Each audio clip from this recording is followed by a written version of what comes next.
we have 10 minutes of panelism left at our disposal, if we'd like to exercise it. So I'd like to bring all the speakers back, and we'll start iterating sort of the questions that were left over in Slack that we didn't get to on a per paper basis. And I want to start by going back to the IGARD paper, where we had a question from Shweta Pandey, who I don't know. Shweta, are you still here? If you are, you can ask your question, or I will read it.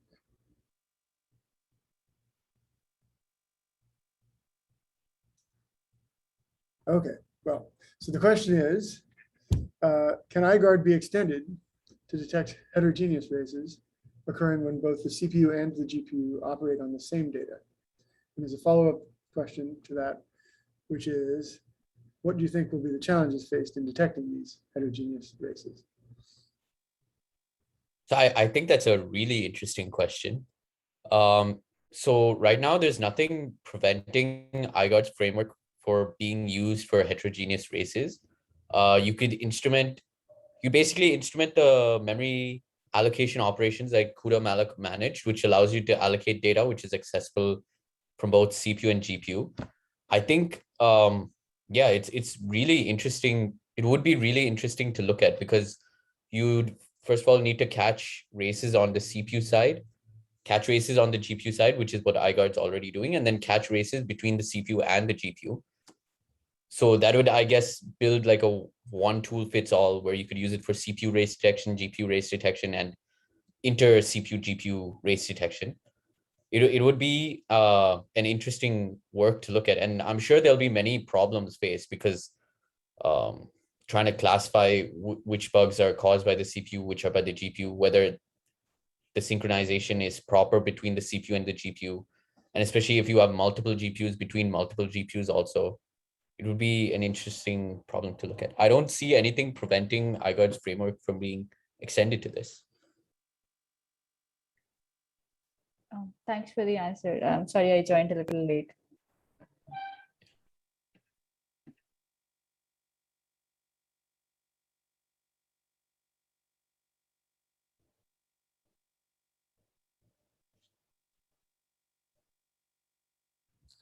We had a question for the Rudra paper from Yugesh. Hi, can you hear me? Yep.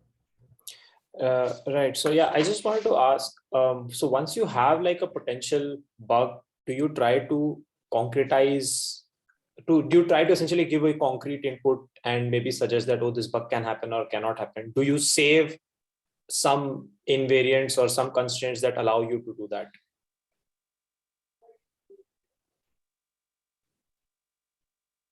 That's for Rudra work, right? Yeah. Yeah, so we have a Rudra POC repository where we post all of the bug lists and the POCs for the bugs we found, and all non-trivial bugs, like some of our trivial that doesn't require a POC, but all non-trivial bugs we found are attached with the POC. So I'll post the link to the Slack channel after the meeting so that you can see the list of the bugs and the proof of concept code for them.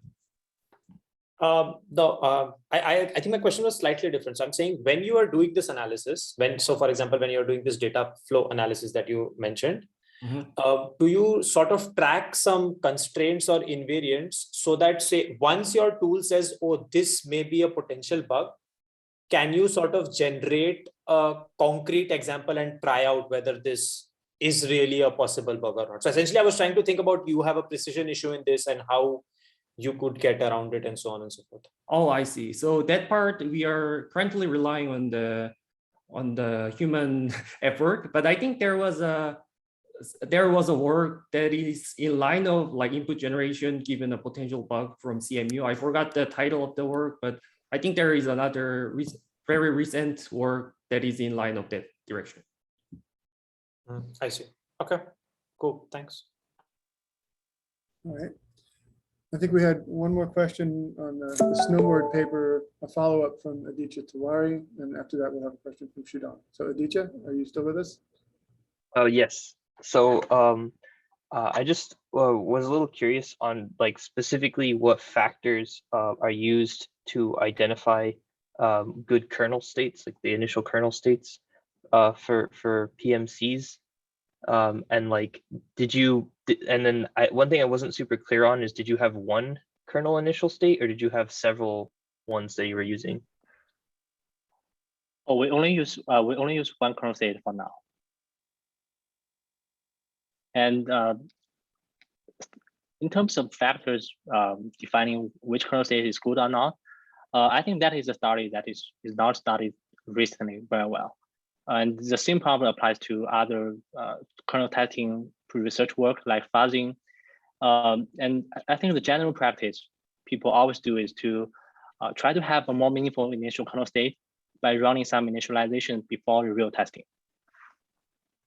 Okay, that makes sense. Thank you. Okay, and Shudong? Yep.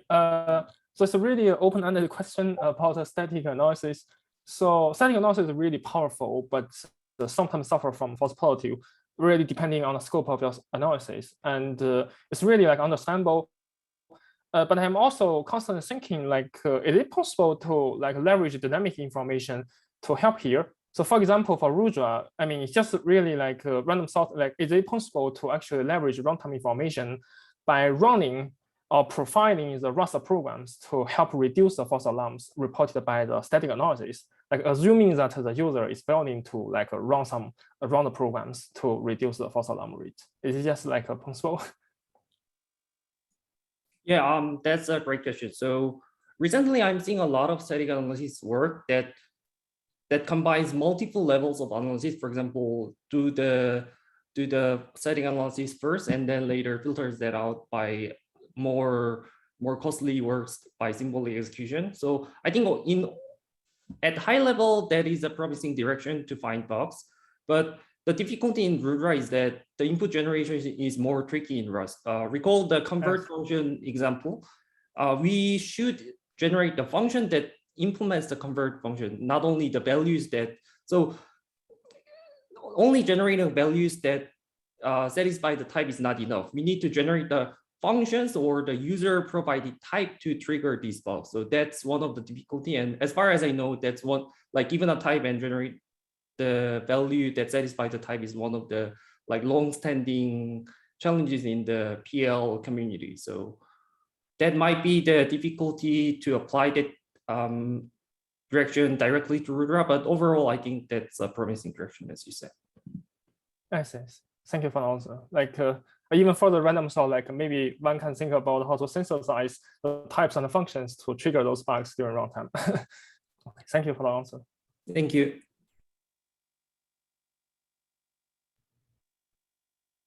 All right, I think we have reached a quiescent state in which we have no more questions. And so with that, I'd like to go ahead and close this session, and we have a short break before session 3 on consistency starts. Okay, if not, so now we'll have a panel discussion with all the authors of all 3 papers. So let's see, is there any questions from the audience that you have for all 3 papers, or maybe 2 of them?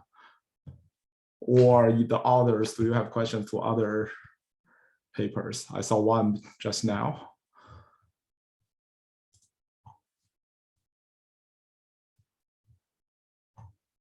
Okay, oh, there is one. Yep. You can. Hi, can you hear? Yep, we can hear you. Oh. Hello, can you hear me? Yep, we can hear you. Hi, this is Yuan from Huawei. I have a question for Snowboard. That is there any way to deterministic reproduce the concurrency bug in Snowboard? Thank you. Okay, that is a good question. And from my experience, I would say the concurrency bugs found by us could be reproduced in a safe and in a reliable way. Most of them, because Snowball tries to find the concurrent input, right, and then execute the concurrent input to expose the bug. That being said, if we have the kind input, if we can re-execute that kind input to reproduce the bug. That is a general idea.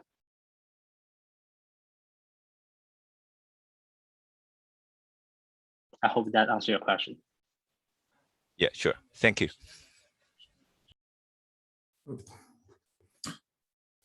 Well, I have a question for all the authors. You know, having working on bug finding tools myself, I think one interesting experience is that we report these bugs to developers and see their reactions. And sometimes they will come back with comments that surprise you. Is there such, you know, interesting interactions that you can share with us? Can I go ahead first? Sure, go ahead. Yeah, so I think we have a very good experience with interacting with developers. So as we shared earlier, Rust has a clear definition of the safety bugs. Like, so when we are reporting bug for non-trivial bugs, we usually attach it a proof of concept code that shows the memory safety bug behavior without using unsafe code because of incorrectly encapsulated unsafe code. And if we submitted such type of POCs, the authors usually respond quickly and fix those bugs quickly. So I think that's one of the strengths that Rust has over the C and C++, having a shared standard for what is bug.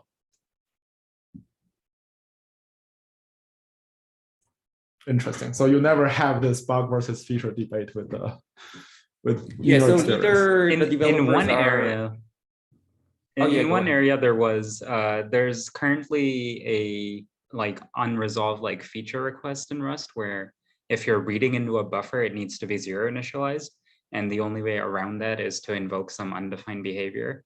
And some crate authors really did not want to sacrifice the performance there for the safety.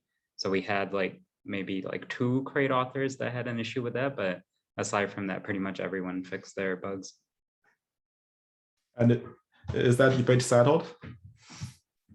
Not yet. The feature still hasn't been implemented into Rust yet. Interesting. Any other comments from? So if I can go next, there was an interesting bug in a library which we found, which we reported to the authors. And they basically said stop using this function. If you want this function, use a different library. We're not going to support this function anymore. I'm like, okay, that's interesting. Speaking of that, Go ahead. Sorry to interrupt. Oh, I just want to say, speaking of this topic, I really have to thank the kernel developers to help me in reporting and fix these bugs. Because from my experience, I think reporting or fixing kernel concurrent bugs or any kernel bugs is not an easy thing. This is a software that is running on millions of devices, so we should be very careful fixing, making every single change to the kernel code base. And I haven't run into a case where we have debate on whether this is a bug or this is a feature. I don't have such experience, but we do have some discussions on whether this bug should be fixed or not. Sometimes this bug could be tolerable to the system for the sake of performance. That would be the common case. Yeah. And sometimes I have for the audience here, if you want to report kernel bugs to the community, is that this might be a little surprising, but kernel developers sometimes prefer to have a simple bug report to provide a very simple analysis on how this bug happened and possibly how to fix this bug, even in a general way.